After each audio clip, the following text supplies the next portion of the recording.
бірлігі мен тіршілігі жарасқан ағайын. Мерекесі мен берекесі тасыған отандастар. Қазақстан ұлт пен ұлыстың, бауыр мен туыстың, ынтымақпен туыстаған мекені. Қазақстан аға мен қарындастың, тілекші қауымдастың отаны.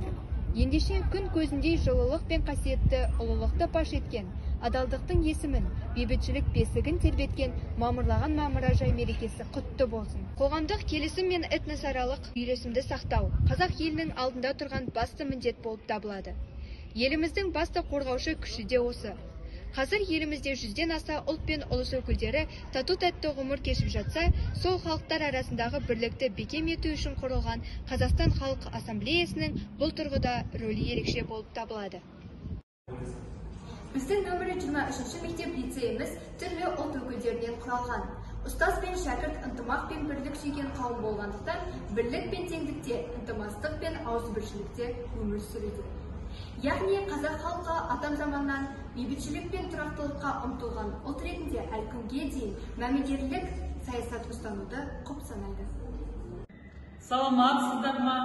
Баршаңызды 1 мамыр Қазақстан халықтарының бірлігі күні мерекесімен шын жүректен құттықтаймын. Біздің Зоя Космодемьянская атындағы номері 23-ші мектеп лицейімізде 47-ден аса ұлт өкілдері бірлесе тату еңбек етуде. Барлық ұлт өкілдері өз отаны Қазақстанды шексіз сүйеді. Өз елін, өз жерін жақсы көреді.